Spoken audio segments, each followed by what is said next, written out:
Estou contente novamente estar aqui novamente com os irmãos. É motivo de grande alegria ver vocês novamente aqui.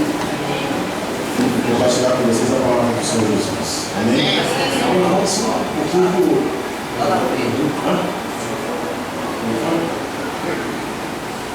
Amém. Estive pregando esses dias na igreja metodista, estava falando com o pastor João. No meio da mensagem, os meus 10 minutos a minha voz subiu. E aí não saiu mais nada, né? Torcendo um pouquinho. Mas graças a Deus deu para terminar a mensagem. Amém, igreja? Amém. Nós devemos deixar tudo lá fora. Todos os nossos problemas, as nossas dificuldades, tudo aquilo que vem afligir a sua vida, e vamos entender que estamos na casa de Deus, um lugar onde vamos receber a bênção de Deus. Amém? Vamos esquecer pelo menos esses 1 hora e meia, 30 minutos, 40 minutos que estamos aqui. Vamos deixar todos os nossos problemas lá fora e vamos buscar energia com Deus. Amém? Vamos nos fortalecer. Como você almoçou, como você jantou, para fortalecer o seu corpo orgânico, você também tem que fortalecer o teu espírito. Amém? Para que você possa caminhar, lutar por ser mais do que vencedor. Em nome de Jesus. Abra sua Bíblia no livro de Gênesis, primeiro livro da Bíblia. Livro de Gênesis, capítulo 1.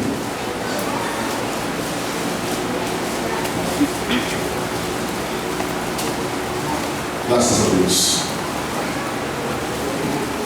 Vamos ficar em pé em referência à palavra do Senhor. Livro de Gênesis, capítulo 1.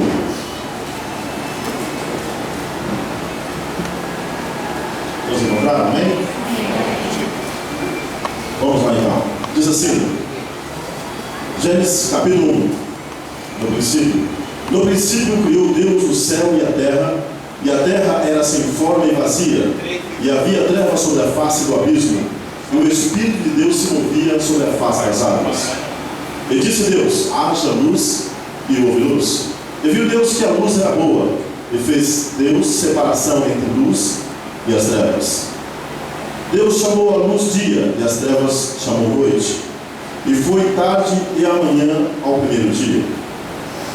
Amém? Amém. Pode se sentar no nome do Senhor Jesus. Feche seus olhos. Amado Deus, tu Deus do Pai que está no céu, em nome de Jesus nós estamos aqui na tua casa, chamada casa de oração. E nós queremos, Senhor, que nesta noite o Senhor venha falar aos nossos corações. Eu também quero ouvir a tua voz, Senhor. Necessito ouvir a tua palavra, para que eu possa me fortalecer, Senhor, para que eu possa enfrentar este mundo, porque a tua palavra diz que no mundo teríamos aflição, mas teríamos que ter bom ânimo para vencer o mundo. Então, meu Deus, alimenta-nos nesta noite. Nos dê, meu Pai, uma palavra para que possamos nos sentir fortes, nos sentir, meu Pai, revestido da tua palavra, para caminhar, meu Deus, neste mundo e vencê-lo. Porque o Senhor venceu, então nós vamos vencer, porque o Senhor é o Deus forte, o Deus de Abraão, o Deus de Isaac, o Deus de Jacó. Senhor, nós não estamos invocando o Deus de pau nem de pedra, não. Nós estamos invocando ao Deus que fez o céu, a terra, o ar, o mar e tudo que existe. Mesmo que o mundo, Senhor, não creia no teu nome, mesmo, Senhor, que o seu nome seja blasfemado pelas nações, mas nós estamos aqui nesta noite, nós cremos, e nós sabemos que o Senhor é vivo, que o Senhor ressuscitou ao terceiro dia, e está aqui nesta noite, para nos dar, meu Pai, a saída e a solução para nossos problemas. Senhor, em nome de Jesus, fala conosco. Aqui tem mulheres e homens, Senhor, precisando ouvir a tua voz, com um coração triste. Pessoas que estão, meu Pai, no fundo do poço, que chegaram, meu Pai, no fundo do poço e não tem quem jogue uma corda para que ele possa subir. Mas o Senhor é a corda, o Senhor é a escada, o Senhor é a luz, o Senhor é a solução. E por isso, nesta noite, em nome de Jesus, meu Pai, nós clamamos e pedimos que o Senhor venha trazer para nós a força, a fé e a saída que tanto precisamos. Em nome de Jesus. Amém. E graças a Deus. Amém, igreja? Amém. Graças a Deus. Você está aqui nessa noite porque você acredita em Deus, porque algo entrou no seu coração e fez com que você viesse aqui. Isso é algo importante. Você não veio aqui por acaso, houve uma força sobrenatural que entrou no seu coração, um desejo, vamos dizer assim, que entrou no seu coração e te fez estar aqui assentado nessa igreja, nessa cadeira. E você veio ouvir a palavra de Deus. Quando abrimos a Bíblia e começamos a fazer leitura sobre a palavra de Deus, saiba de uma coisa: quando você está lendo e quando você abre a Bíblia, é Deus falando diretamente com você. Você às vezes pergunta: eu preciso que Deus fale comigo. É somente você ler a Bíblia. A Bíblia é o nosso manual, é o nosso mapa que leva até o tesouro. Se você tem algum objetivo na sua vida, algum caminho para você possa prosseguir e encontrar aquilo que você tanto procura, você tem a resposta na Bíblia Sagrada. Sabe, a Bíblia é tão bonita que ela ensina até mesmo você a cozinhar, se você precisar. Ela ensina como você viver na sua casa, como a mulher deve viver com o marido e o marido viver com uma mulher. A Bíblia ensina como você deve ser filho, como você deve ser pai. A Bíblia ensina como você deve proceder com honestidade. A Bíblia ensina como você deve orar, como você deve engrandecer ao Deus que fez o céu e a terra e tudo que existe. E nesta noite, eu posso, pelos olhos da fé, olhar para vocês e ver que muitas pessoas entraram aqui e pessoas que estão com muitos problemas, muitas dificuldades. Pessoas entraram aqui ao ponto, vamos chamar de uma depressão, ao ponto de você passar madrugadas e madrugadas chorando. Chega no momento de você dormir, você não consegue. Sabe quando você deita na sua cama, você apaga a luz do seu quarto e você tenta dormir e não consegue? Você está passando por uma dificuldade, talvez financeira, talvez você está passando por uma dificuldade conjugal, talvez você está passando uma dificuldade de uma doença, uma enfermidade do seu corpo. E quando você deita na sua cama, você até mesmo diz: Senhor, até quando eu vou passar por isso? E você olha daquele escuro, naquele breu e não vê saída. Você não vê solução para o seu problema. Mas saiba que a Bíblia diz que Jesus explica que no mundo nós íamos ter aflições. E esse momento quando você deita na sua cama e você sente essa angústia, isso chama-se aflição.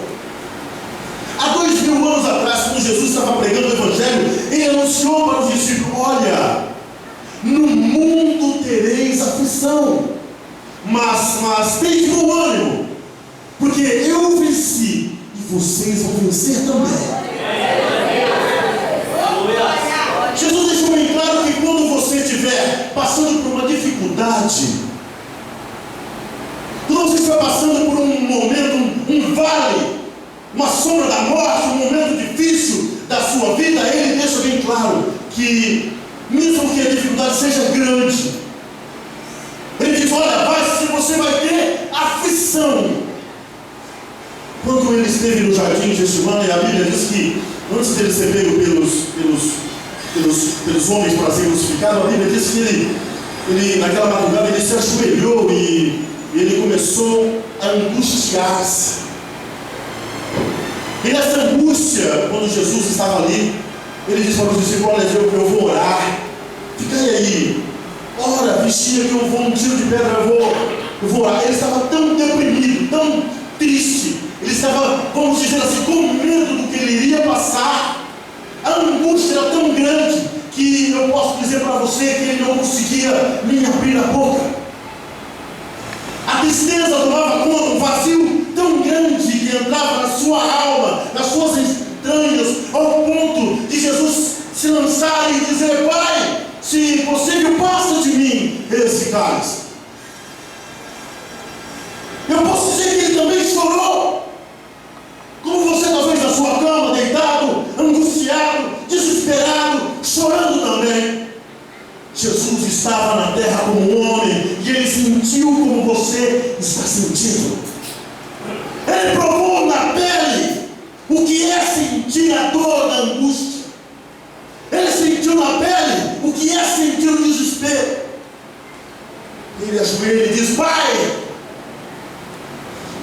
é difícil, eu não sei se vou suportar, mas passa de mim esse cálice. A dor que ele sabia que ele ia ser espancado por aqueles homens, ele ia ser chicoteado por eles, ele sabia que ia ser jogado numa cruz, e quando ele estava deitado ali em cima daquela cruz, todo ensanguentado com uma coroa de espinho, ele sabia que eles iam transpassar os seus braços, seu braço, a sua mão, com um grande prego, os seus 2 pés. Ele sabia que ia ser levantado no madeiro. Ele sabia que aquilo ia ter uma dor muito grande, tanto na alma como na carne.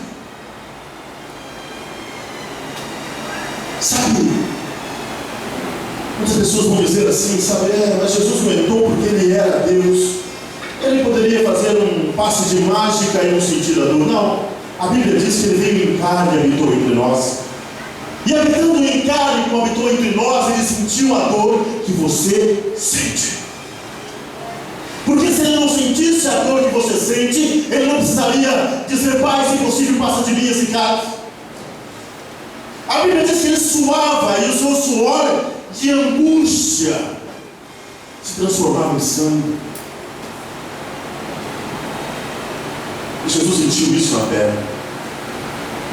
Mas a Bíblia diz em Isaías 53 que, como ovelha muda, ele não abriu a sua boca. Sabe, ele não abriu a sua boca, ele não reclamou.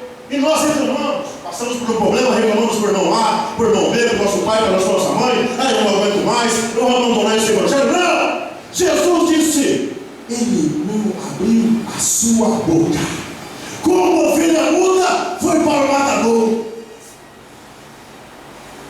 Ele foi levado, eles chegaram e disse: Judas veio e beijou, e com um beijo traiu aquele que o ajudou há tantos anos. E Jesus olha para ele e diz: mas Judas, tu me traíste com um beijo. A ingratidão do homem é uma coisa muito triste. Quando você se sente injustiçado, a pessoa não tem gratidão daquilo que você fez para ele, você sente uma dor muito forte. Isso é muito triste. De repente, os homens apanham Jesus, eles a levam diante do Sinédrio e começam a espancar, começam a bater em Jesus. E nós não chegamos ao ponto de ser espancados, não é? Você já apanhou pelo nome de Jesus? Alguém já te bateu pelo nome de Jesus? Nós não passamos por isso. E qualquer coisa que a gente passa aqui na terra, não é, irmão Pedro? Qualquer dificuldade, qualquer probleminha, já queremos abandonar a fé. Queremos abandonar aquilo que nos veio, que é o mais importante sobre nós, a salvação em Cristo Jesus. Ele diz: olha, e que Deus amou o mundo de tal maneira que deu o seu Filho único, para que todo aquele que nele crê não pereça, mas tenha vida eterna. Você ama ao ponto de dar o seu Filho para ser morto por uma humanidade pecaminosa, cheia de adultério, prostituição, mentira e engano? Não, você não tem coragem, nem eu. Porque não somos igual a Deus, não somos. Mas a Bíblia diz que Deus amou o mundo.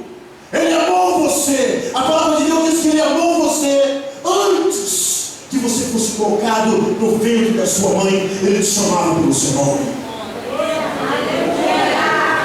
Antes do teu pai e da tua mãe pensar em te fazer, o Senhor já te chamava pelo teu nome. Ele é o autor e consumador da vida. Ele é o autor e consumador da fé. Ele pode curar, libertar, salvar, arrancar esta tua angústia. E ele foi levado para o madeiro.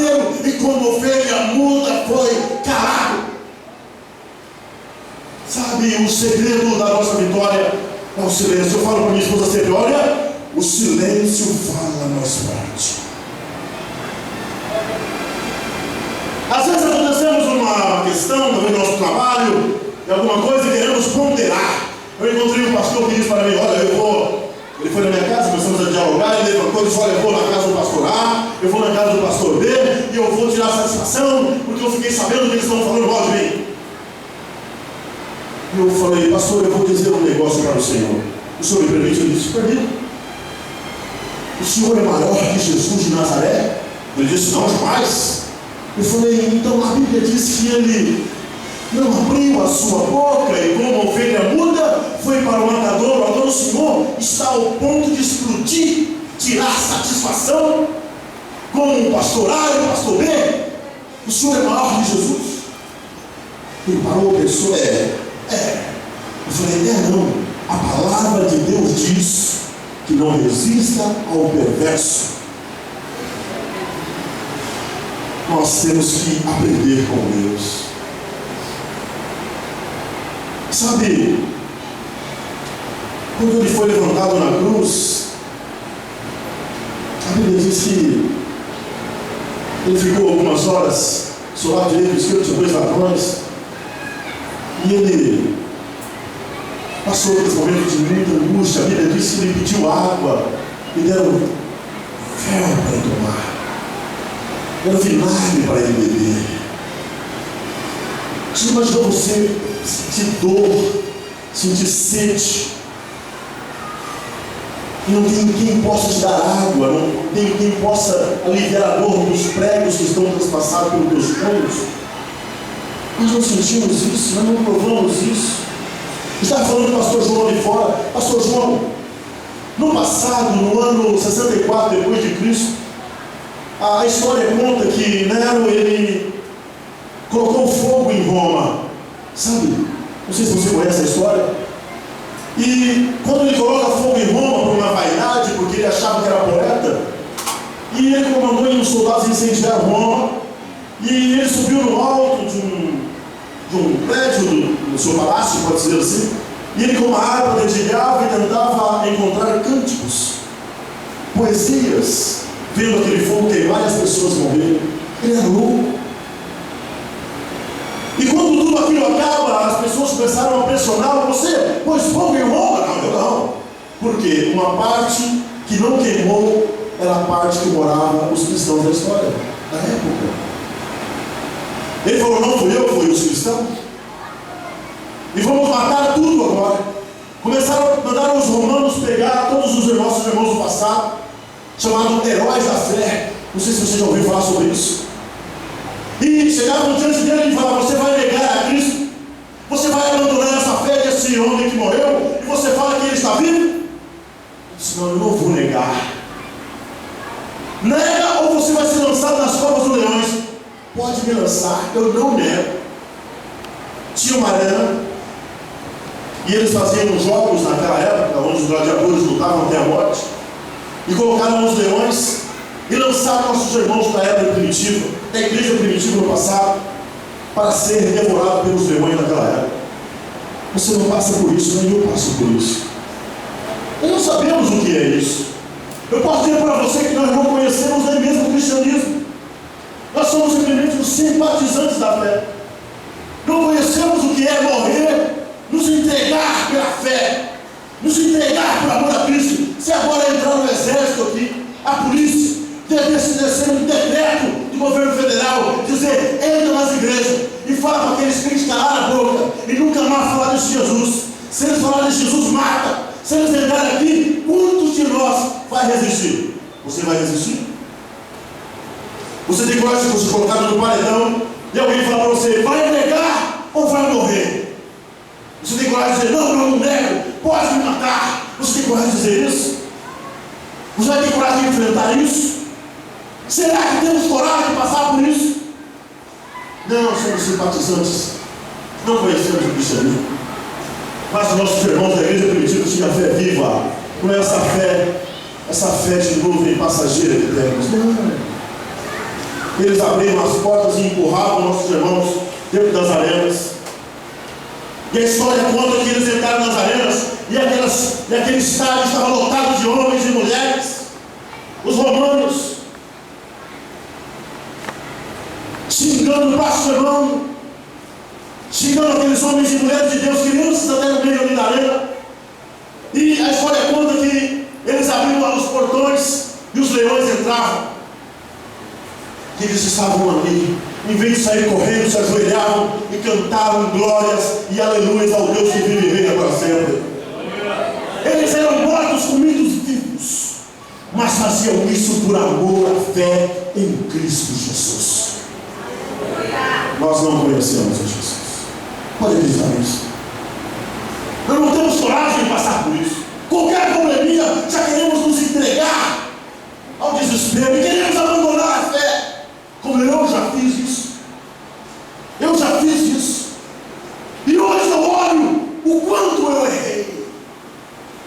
Aquele que pode me levar e dar a vida eterna, aquele que pode dar para mim a salvação, aquele que pode me colocar um dia após a minha morte no lugar celestial, guardado, protegido do choro, da lágrima, da angústia, do desespero, dos problemas, de todas as dificuldades deste mundo. Temos que ser heróis da fé, honrar o seu Deus, honrar a sua fé. Pegaram também cristãos e enfiaram lanças dele, e naquela época colocaram ele em volta dos estádios em cima e jogaram azeite sobre eles. Vai negar? Não, me mate, mas eu não nego. Colocaram lança e fincavam lança, como coloca carne no espeto, penduravam, jogavam azeite, ateavam fogo para clarear o estádio, para executar os homens de Deus também junto com os leões. Você tem coragem de passar por isso? Você tem coragem? Mas foram assim. No ano 64 depois de Cristo, na época de Nero, os nossos irmãos morreram. Os teus irmãos do passado morreram por amor a Jesus Cristo, davam a vida, até mesmo suas crianças de colo eram mortas nas fogueiras. Pedro, quando foi pego para ser morto, e ele pegaram ele, jogaram em cima de uma cruz, foram levantando ele disse: olha, posso fazer um pedido? Ele disse: pode, faz um pedido, vai morrer mesmo? Faz um pedido. Vai negar? Não, eu só quero só um pedido. Então fala, qual é o teu pedido? Eu só quero que o Senhor me pendura de cabeça para baixo, porque eu não sou digno de morrer crucificado como meu mestre. Pedro foi colocado crucificado de cabeça para baixo. Fizeram ali uma fogueira e queimaram. Você tem fé para isso? Nós temos coragem disso? Estevão pregando o Evangelho, de repente os judeus começaram a apedrejá-lo. A Bíblia diz que ele foi apedrejado e ele caiu no chão. Imagine, não era pedrinha não, de pedregulho não, era pedra. E quando ele caiu no chão, ele não negou a fé. Ele levantou as mãos para o céu e disse: eis que vejo os céus abertos e o Filho de Deus à destra do Deus Pai poderoso. Senhor, olha o pedido que ele fez ainda na oração antes de morrer. Não impute sobre eles esse pecado. Você tem fé para isso? Será que eu tenho fé? Somos simpatizantes do Evangelho. Nós somos 7 bilhões de habitantes no planeta Terra. 7 bilhões. Sabe, o Evangelho tem se expandido pelos continentes. Nesse momento, todo o planeta está sendo pregado o Evangelho. Pessoas dentro das igrejas, como você está aqui, pastores estão pregando, evangelistas, presbíteros e assim por diante. Estão fazendo circulação, pessoas amadas nas montanhas, pessoas nos montes orando e louvando e agradecendo o nome do Senhor Jesus. Os 5 continentes. Mas vou dizer para você uma coisa. A Bíblia compara que a salvação virá para 50% daqueles que aceitaram a salvação. Mas, se você fizer um cálculo hoje, acredito que os crentes, se chegar a 3% da salvação, vai ser muito, né, pastor? 3% acho que é muito. Sabe por quê? Porque Jesus disse uma palavra: esse povo que chama pelo meu nome me louva com os lábios, mas o coração está longe. Porque hoje o homem deixa o pecado entrar na sua vida. Ele prefere deixar que o mundo entre na sua vida do que ele se santificar. A Bíblia diz que Deus é Espírito, e importa que os seus adoradores o adorem em Espírito e em verdade. Não, hoje os homens louvam o Senhor com lábios e vivem na prostituição. Louvam o Senhor com os lábios e vivem no adultério. Louvam o Senhor com os lábios e vivem mentindo. E vivem com inimizade com o seu próximo. Você tem amizade com o seu vizinho ou você é brigado com ele? Se você tem amizade com o seu vizinho, você não é salvo. É a Bíblia. Jesus disse: quando fores orar e lembrar que tem alguma coisa, alguém, muito mais fácil, alguém tem algo contra ti, você levanta da sua oração. Foi Jesus quem disse: levanta da sua oração, vai, se acerta com o teu próximo, depois dele você vem, volta, ajoelha e ora. E o teu Pai que te vê, te recompensará. Mas se você estiver em inimizade com o teu próximo, você não vai para o céu. Viu? Não vai. Não sou eu que estou chegando. Não sou eu que escrevi a Bíblia.